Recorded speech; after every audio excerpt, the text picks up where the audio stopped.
He's worn the C for over a decade in Dallas, led them through some of the most troubling times in franchise history. His jersey will no doubtly hang in the American Airlines Center one day, but the inevitable end is near. One more season, a final chapter. Is this the last dance for Jamie Benn?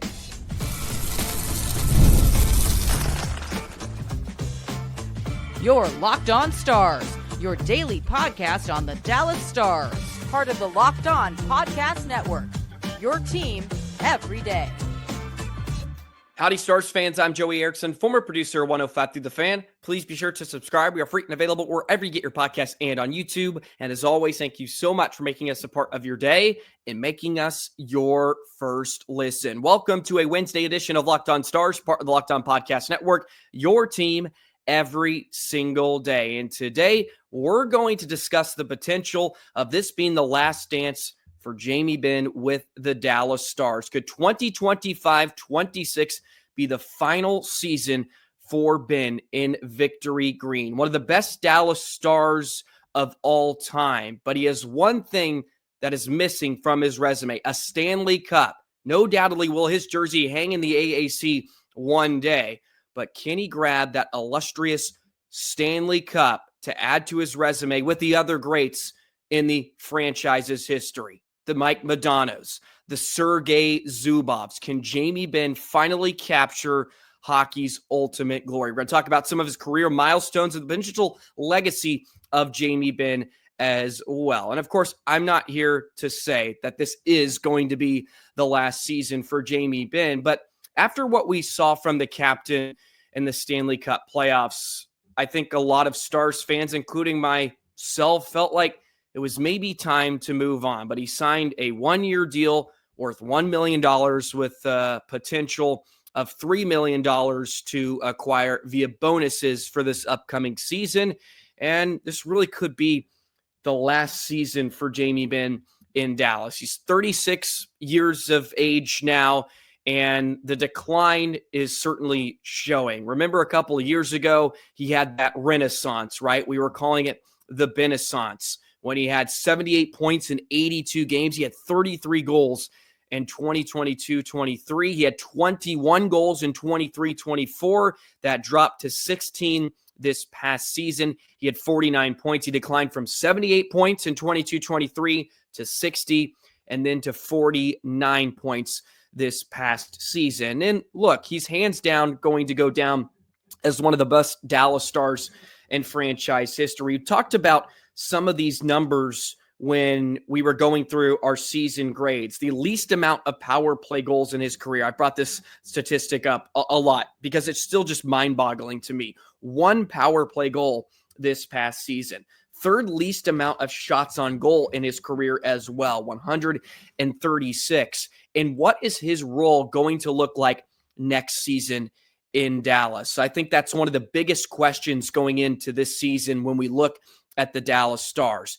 Is he going to have the opportunity to play alongside Wyatt Johnston and Maverick Bourque? Does he get relegated to the fourth line, a checking role? He made that joke with Wayne Gretzky at the end of the series against Winnipeg, how he's just basically turned into a fourth line checker. And we saw that in the amount of time on ice he was getting. This past season was the third least amount average time on ice in his career. 15 minutes and 18 seconds. To be fair, the Stars have been loaded recently with depth, so they were asking some of their players to play less, and that was sort of the philosophy with Pete DeBoer. If this was another coaching staff, another head coach, maybe Jamie would play a tad bit more, but the Stars did have a lot of young talent, the influx of youth and speed, that they were able to take some minutes and take some of the load off of Jamie Benn. But the playoffs is what was really concerning.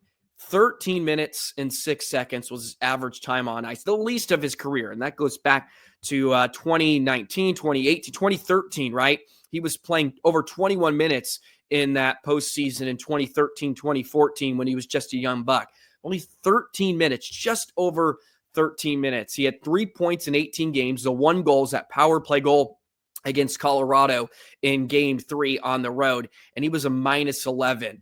We talked about and documented his struggles with staying out of the penalty box. He took a lot of unnecessary penalties in the Stanley Cup playoffs as well. Fortunately, not a ton of those came back to haunt the Stars and his team. But what is his role going to look like in Dallas next season? It's one of the more fascinating conversations because I think he's going to get the opportunity to play with maybe Matt Duchene or Wyatt Johnston right off the hop. Who knows what Glenn Golitzin thinks about the roster and how he's going to set up the line combinations for this upcoming season. That's where we're going to get a good idea of his philosophy and where the lines are going to be in training camp here in a few months. Because right now, Jamie Benn is your second best left winger.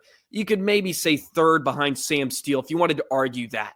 Oscar Beck, Ben, Steele, and Robertson is your group of left wings for this upcoming season in Dallas. Again, not a lot to jump up and down about there. And more than likely, Beck or Steele is going to have to get relegated to be a left winger just because Faksa, who was signed in the offseason, will be your fourth line center. Sam Steele, does he get the opportunity to move up, play that third line center role if Wyatt Johnston is moved up to play with Hintz and Rantanen? Maybe he's moved up to play with Hintz and Robo. Maybe Rantanen drops to play with Duchene and Benn. And then Sagan and so long, so forth is the expression I was going for there. It just feels like Jamie Benn is going to hover anywhere around, I think, 14 and a half minutes a night. Maybe 15 is sort of where he's going to live. I think it's going to be closer to 14 for this upcoming season. And now it's the inevitable decline of Jamie Benn. We've seen that now for the last 3 years. And you have to give credit to Jamie as well. He wants to be in Dallas. He wants to finish his career in the Lone Star State. And I think he's going to adapt and play whatever role they ask him to be. But he also needs to play in a role that's going to suit him. And we've had this discussion a bit over the summer. And when we were sort of recapping the Stanley Cup playoffs, is Jamie benefiting the team playing in a fourth line role? Because that's just not him, but he's going to have to be that player. He's going to have to be a guy that maybe plays 13 and a half to 15 minutes a night. He's heavy on the forecheck, and he plays that physical style of game. Now, the concern is with age, with the loss of speed, the loss of that first step, it's hard to be physical and play that game night in and night out for 82 games. And if there's one thing you can't knock on Jamie Benn, it's his ability to just be available late in his career. He has been in Dallas, and for the most part, he played 80 games this last year. He played 82 in the 3 previous seasons. So he's been available, and he had 52 in the year where they played, what was it, 54? I can't remember. It was a weird COVID season and whatnot. It wasn't the full 82 slate. So if there's one thing you can't knock, he's been available. He's going to play anywhere from 70 to 80 games in Dallas. I also don't think it would hurt for Golitzin and the staff to give Jamie and Tyler, I think, needs to be lumped into this conversation as well. They need 5 to 10 games off this next season. They need 5 to 10 games off. And they're going to get a nice break with the Olympics, but maybe you give them 2 to 3 games off before the Olympics. Maybe give them 2 to 3 games off after the Olympics, just to keep them more fresh for the Stanley Cup playoffs. And you need that experience. You need their leadership, but you need them to be fresh and be able to benefit and be productive for Dallas as well come Stanley Cup playoff time. And if his role is going to be diminished to just this fourth line checking, well, have him at his best. Make sure he's at his best playing in those spots. And it's important for Dallas to realize he doesn't need to play all 82. Tyler Seguin as well. Of course, with the amount of injuries he's had recently, no reason that they need to play all 82. It's great that they're there and they're available, but if Dallas can influx some of that youth, throw some guys in the lineup here on certain nights just to give them a break, I think it'll benefit Jamie as well. because this may be the last hurrah. And Seguin, of course, will be under contract for the next 2 years. So 2026, 27. This is sort of the end of an era. It's kind of felt like that already with this young core. And now we're kind of ushering in this, like, this is Mikko Rantanen and company now, in Rope Hintz going forward. And Ben is just kind of the last piece hanging on a thread, right, of this era from the early 2010s that Jamie has carried them in. And he's been incredible. But what is his role going to be?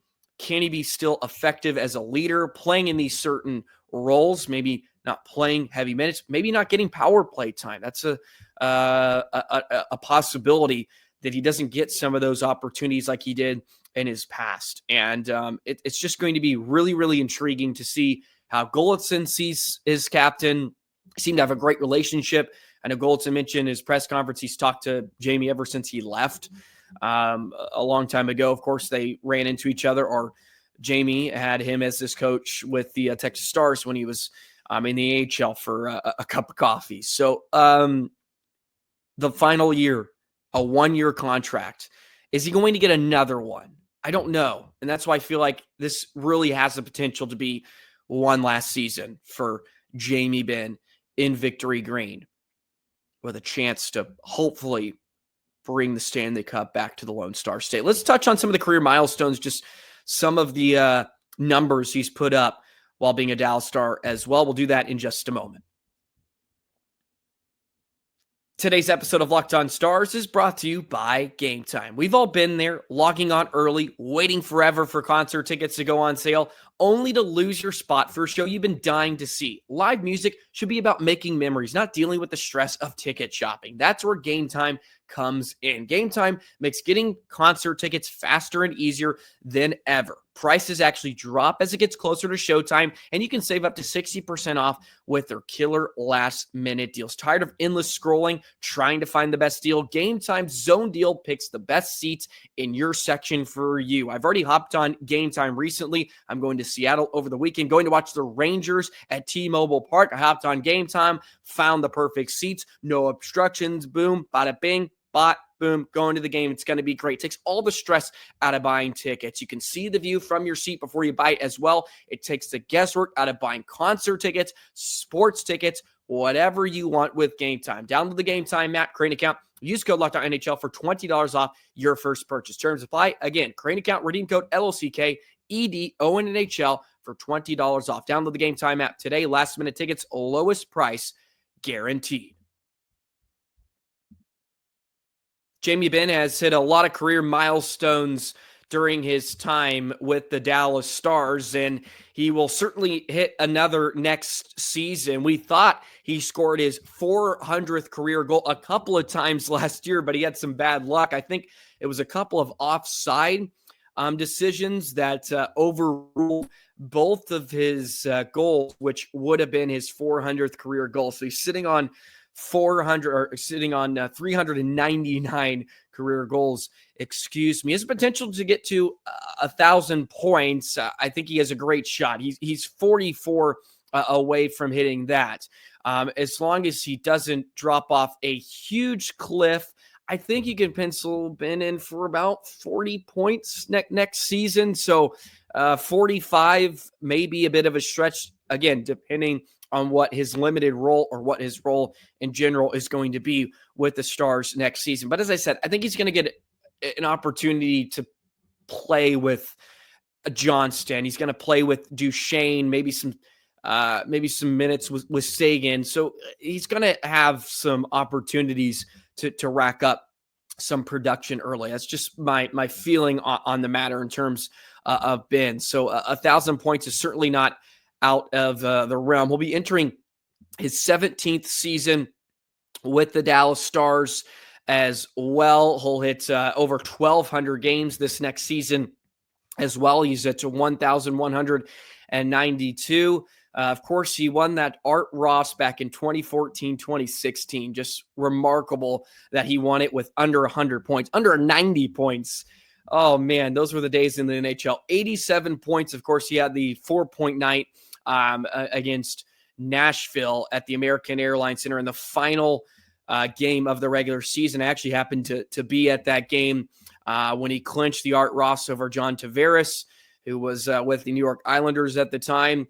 The following season after that, so he finished with 89 points. He didn't win the Art Ross, but had 40 goals. What a year that was in 2015, 2016. That was the high-flying Stars. He was playing 20 minutes a night. Actually finished third in the Hart Trophy. Did not realize that. Third in the Hart Trophy race. Really remarkable stuff behind Sidney Crosby and Patrick Kane. He finished third. And he got 637 votes. He got 8 first-place votes. Crosby had 11. Kane had 121. So that's pretty remarkable there. Patrick Kane had 106 points that season. Ben had 89. He actually had more than Sidney Crosby that year. Crosby had 85 points. And Crosby may have not played the full 82 that year as well. I think that was during a stretch where he's having some concussion issues. He had his fair share of injuries as well. But I found that a bit crazy as well. Just looking back, you forget about some of these things that he finished third in the Hart Trophy that year in 2015, 2016. Of course, he's a two-time All-Star. He's been one of the best goal scorers past regulation in Dallas Stars history. He leads the Stars with 12 overtime goals in his career. That is the most. Tyler Sagan's behind him with 10. So we'll see who ends up finishing at the top of that list by the end of both of their careers. And he's led Dallas from bankruptcy and really troubling times in the organization's history and some disappointing playoff runs as well. I mean, the what ifs. Think back to 2019, the what if Jamie Benn in overtime was able to solve Bennington on that wraparound where the puck was halfway over the red line, over the goal line. What if that would end and the Stars get to the Western Conference Final? Do they puncture through? Would have been tough. Certainly would have been tough. But what a run that would be. That was a playoff run that is just etched in my memory. I was in college. I remember John Klingberg scoring the game-winning goal in double overtime against Nashville that season. It just felt like everything was rolling. Zuccarello was on the Stars for a cup of coffee. What a run that was. What if there? What if the Stars didn't go down 3-0 to Vegas a couple of years ago? What if they won that game 3 where they were up? Or was it game 2? Excuse me. Game 2 where they were up 3-2 or whatever it was, 2-1. Suter made the turnover. Those are the things that run through my head when you think of Ben. And, of course, you have that everlasting memory in the Bubble Cup. Jamie Benn in the locker room after coming so close. I know in hindsight, they were down 3-1 in that series. They wanted overtime in game 5 to force a game 6. But to come that close and that really, I mean, the prime of their careers, right? He was 30 years of age and Sagan was 28 at the time. It's crazy to think that was 6 years ago now, or 5 years ago when they were taking on Tampa Bay, who was a bit of a juggernaut, and the Stars could not solve Andrei Vasilevsky, and Hudobin was just standing on his head. But those are the things that flash back when you look at Jamie Benn's career. He's going to go down certainly as one of the best Dallas Stars in history. I'm curious, and some of this may lead into my conversation about the legacy of Jamie Benn, but I'll throw it out there. I feel like when Jamie Benn retires, whenever that is, maybe it's 2 years from now, who knows? Eventually when it happens, let's just say the Stars do not win a Stanley Cup. He's going to be looked down upon. I think there's going to be a lot of negativity that surrounds him and what his career was in Dallas because he didn't win a Stanley Cup and he was paid all this money and yada, yada, yada. He's always going to have that baggage sort of, but in 15 years and 20 years, he's going to be beloved. And eventually when they do hang his jersey, and I know some are going to say he doesn't deserve to have his jersey in the rafters. Miss me with that. He's going to play the second most games in franchise history. He has the most overtime goals. He's going to finish second in franchise history in terms of goals, only behind Mike Modano. Pretty much everybody behind Mike Modano. Ben's going to finish potentially third after this season, or second in most assists in his career. He's going to finish second in points, only behind Mike Modano. He's going to finish fourth in terms of power play goals in franchise history. Like a lot of these, just really important, just records, statistics in the Stars franchise. Like you can't not put his name in there. Like he is a part of the story of this franchise, especially in Dallas. But in 15 years, after some of that's worn off, you get some time to just chew on his career. Like, he'll be looked upon as, I think, potentially the third best Dallas Star, maybe second. Madonna's going to be first. I think you put Zubov in there, Lettinen if you want. He won a Stanley Cup. Like there's always going to be the Stanley Cup winners that get revered, of course. But in terms of what he did, potentially playing his entire career with the Dallas Stars as well, like over 1,200 games, that's pretty rare. And this sort of will continue in my next conversation. What is going to be the legacy of Jamie Benn? Would love to hear your answers in the comments below. I'll dig into some more of those stats and what his potential legacy will be here in DFW in just a moment.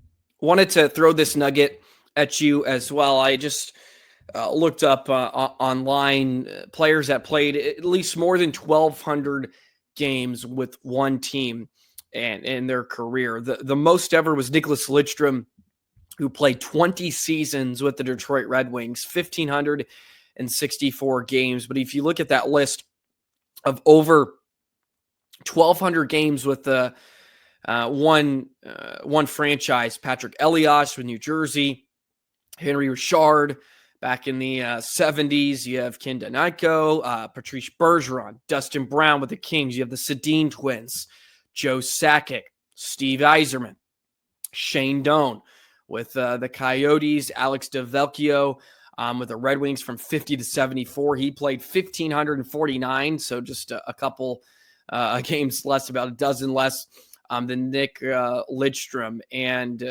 Jamie Benn is going to join that company, whether he plays this next season or he retires in a couple of years. Like he will go down as one of the few guys to play over 1,200 games with one franchise. And he mentions it every time a new season comes to an end or a season passes, like he wants to be here. Jim Nill, he was going to be a part of the Stars as long as he was the GM here, and they found a way to make it work. And you can think what you want about him returning to Dallas, but it's a fine deal, $1 million. Like that's worth it to keep your franchise player around. You keep your captain, but it feels like this is going to be the passing of the torch. And I really am fascinated to hear what y'all will think or y'all will say about Ben. I think he's going to be universally loved like 10 years down the line, but there's going to be that, oh, well, he didn't win a cup, so he means nothing type of discussion. I feel like we'll get a little bit of that in, the 2 to 3 years following his career. There's always going to be pessimists, of course, but man, I mean, this is myself. I mean, I'm 25, right? Like my prime years of watching hockey, like we're with Jamie Benn as the gentle giant that could stick handle and have the puck on a string with the best of them, and he could just throw a defenseman 8 rows deep and like scored some big time goals, and had some really good playoff runs as well. That 2020 Cup run, he had 19 points and 8 goals in 27 games, like some monster playoff runs when they went to the Cup that one year. Had some really strong playoff performances. I think it gets lost just because of the failures of the team. At 15 points in 13 games, 15 points in 19 games, 10 points in 13 games. He has 80 points in 120 playoff games and 28 goals. I feel like he always played his best when the Stars got to the Stanley Cup. And he'll just be, I think he'll be that guy that didn't say a whole lot, but led with his presence. He was an intimidating factor, not afraid to mix it up. Would have liked to see that some more this last season, that kind of vintage Jamie Benn. And I think that's where this conversation all really sort of stems from, and why we're even talking about this potential last dance, because we didn't see that this past year. We didn't see that intimidation factor. We didn't see the playoffs bring out the best of Jamie Benn, and it's hard not to think he's lost it to some degree. Maybe he's just lost his edge, and maybe there was something else. Maybe he was playing with a bit of an injury. Maybe there's something that was out of his control we do not know about. But just looking at the numbers and some of the offensive output that's declined, and then just missing the edge. If he finished with 3 points this last playoffs, but he played with that Jamie Benn mentality, I don't think we're having as big of a conversation, big as a discussion about this. But we just didn't see that guy that was intimidating others, sticking up for teammates, and maybe because he was potentially a bit lost just because of the role he was playing, and that's fair. I can imagine as an athlete like himself that I would assume looks at himself like he is the guy. He is supposed to lead the Stars. And for years he's done that. And then you sort of go through these emotions of realization on the bench in Game 5 of the Western Conference Final. I can't help the team like I once used to. I wasn't ready to be in this role. I expected that maybe a year from now, or maybe a couple years down the road. I'm sure that's really humbling to some degree. I don't know the exact word, but maybe I'm losing y'all on some of this on this little tangent. But I think there is some of that, like, oh, I can't help the team like I used to, and you're almost on the bench like in a bubble. Like I feel like a shell of myself. And again, it's one playoff run. Maybe it's different for next season, but and it's not like all things were bad. I mentioned too, like, to be fair, his expected goals, if you look at some of the analytics, he was second on the Stars at expected goals at 5-on-5 behind Mikko Rantanen.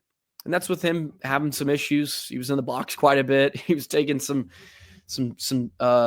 penalties, but he was in the mix a little bit. Maybe he just was unlucky. So, but Jamie Benn will go down. I mean, easily top 3 Dallas Star in franchise history.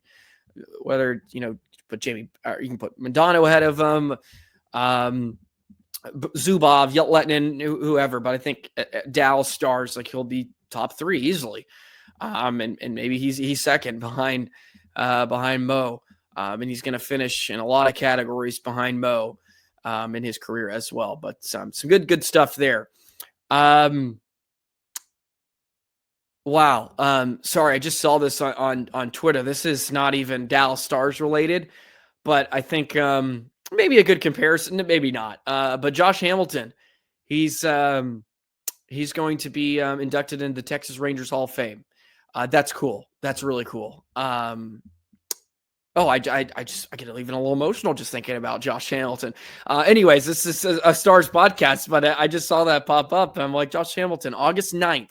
That's awesome. He's going to be inducted in the Rangers Hall of Fame. Elvis Andrus did just recently as well. But enough of that. This is Stars podcast.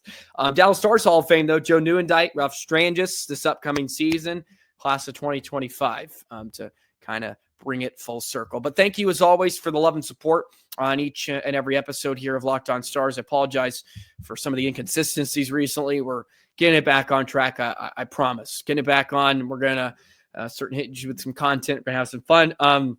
Going to have a crossover episode out with Seth Tupaw of Locked On Wild. I always love to catch up with him in the offseason.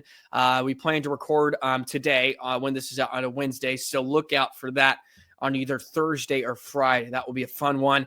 I think we're going to have some cool conversations or cool topics to discuss just because Robertson kind of is in the works for a new contract. So is Kaprizov, and they're kind of interlinked. So I'm sure he's going to have some interesting takes in the two Central Division rivals, of course. But have a great rest of your day, Stars fans. We'll see you tomorrow. So long.